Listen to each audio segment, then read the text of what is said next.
السلام عليكم. معكم ميرو مختار. طبعا من ضمن الاكلات الاقتصاديه عارفين ان احنا الحاله الاقتصاديه اللي بنمر بيها معظم البيوت المصريه، فهنقدم كده طريقه الحواوشي بطريقه اقتصاديه. هنعمل حواوشي مع الفراخ.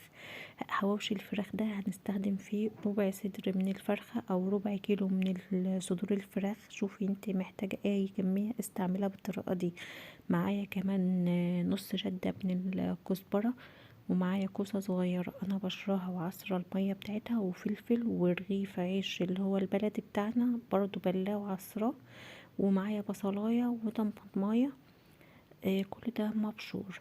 طيب، المية بتاعتهم تكون يا ريت تبقى عصراهم من المية بتاعتهم، علشان الحواوشي ما يبقاش معجن عندنا، انا مش عايزة فيها اي مية. طيب، ليه حاطه العيش هيدينا كده سماكه ويخليه متماسك مع بعضه، بحيث ان هو ما يفكش معانا. كمان هنحط البهارات بتاعتنا اللي انت محتاجاها واللي انت حباها. انا حطيت مرق الدجاج، وكمان حطيت بصل بودر وتوم بودر وبابريكا وفلفل اسود وملح وشطه ومعلقتين من الزيت ومعلقه كمان من بهار الحواوشي. تمام. عندك ليا ضاني ممكن تحط ليا ضاني، بس انا مكانش عندي ليا ضاني، ما بحبهاش عشان ما يبقاش تقيل قوي.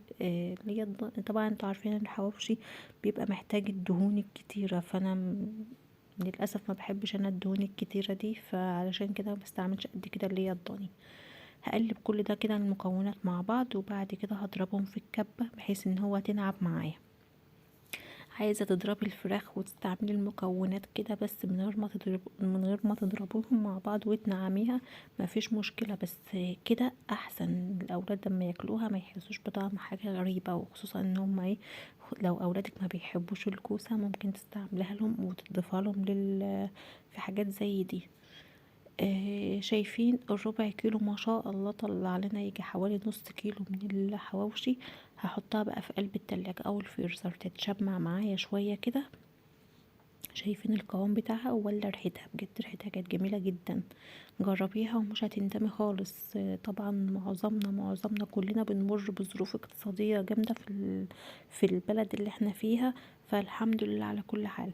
هنا بقى معايا نص كيلو من الدقيق ده انا مستعملة دقيق ابيض على دقيق اسمر. إيه عايزة تجيبي الدقيق اللي هو السندوتشات بتاعة الحواوشي الجاهزة اللي من بره، تمام ماشي.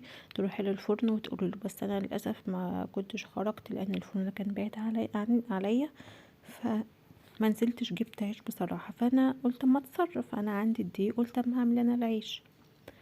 تمام. حطيت معلقة كبيرة من الخميرة ومعلقة سكر وشوية من الملح، وهنزل بربع كوباية من الزيت، وكوباية كان عندي لبن قاطع او اللي هو الشرش بتاع اللبن، استعملت منه كوباية. وشوفي بقى العجين هيستعمل منك قد ايه. مية. انا استعمل معايا كوبايتين مية. هو طبعا لو دي ابيض فشوفي انت هيستعمل معاك قد ايه. هنا بقى بشوف العجين هتلاقي لسه، فابتدي ازود شويه بشويه لغايه ما اخد العجينه تبقى ملزقه في ايدي، بس حاجه بسيطه جدا.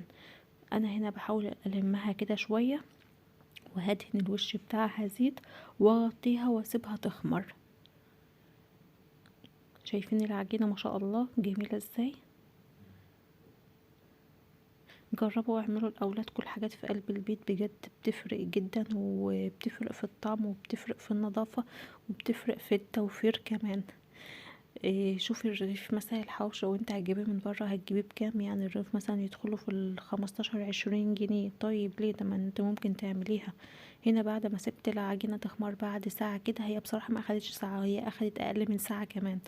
فهبتدي كده اشتغل بها كده، هقطعها لكور صغيرة على قد الرغيف اللي انا محتاجاه. وبعد كده هنشتغل في الحواوشي. الصينيه اللي انا هحط عليها كور العجين ده انا دهنها دقيق بحيث ان هي ما تلزقش في قلب الصينيه.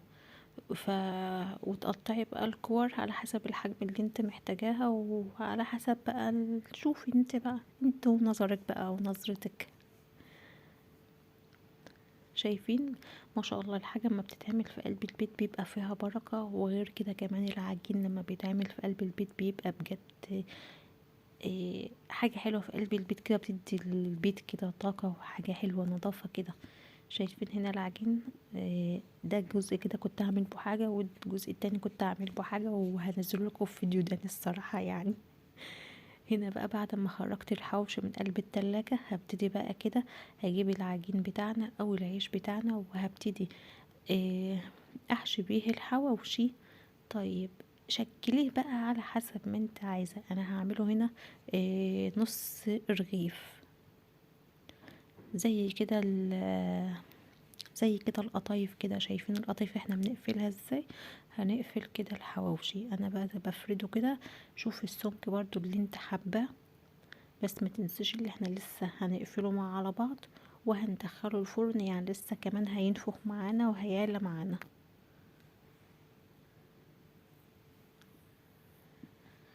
هجيب بقى هنا كده معلقة كده من الحواوشي. انا المفروض كنت احطه الناحية التانية علشان يبقى قريب لي، بس مش عارفة انا اتلبخت في الكلام مع ابني وانا بشتغل. طبعا اما الاولاد بيبقوا جنبنا وبنشتغل ما بنعرفش نشتغل حلو. جيت اقفله ما عرفتش اقفله، فاضطريت ان انا الف الرغيف الناحية التانية.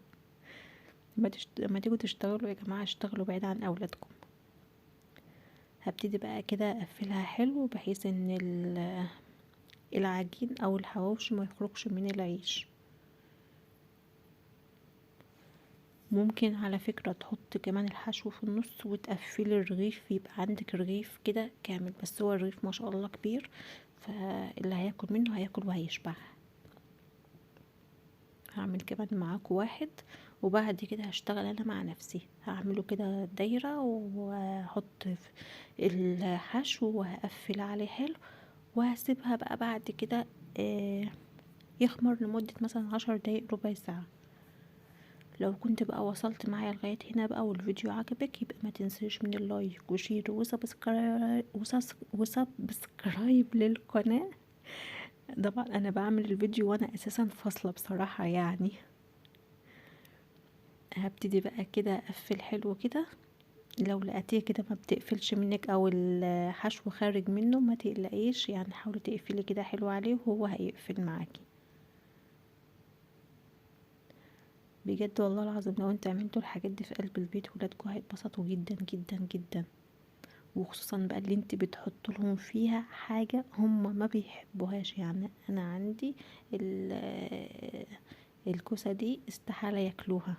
هنا خلاص بعد ما خلصت العيش كله اللي عندي وسبته يرتاح، هبتدي بقى كده ادهنها بمعلقة من اللبن او شوية من اللبن معمول فيها معلقة سكر ومعلقة زبدة.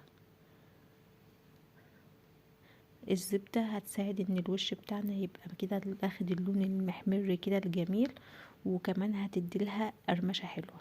شايفينها دخلتها الفرن، بس ما تيجي تسويها على درجة حرارة هادية خالص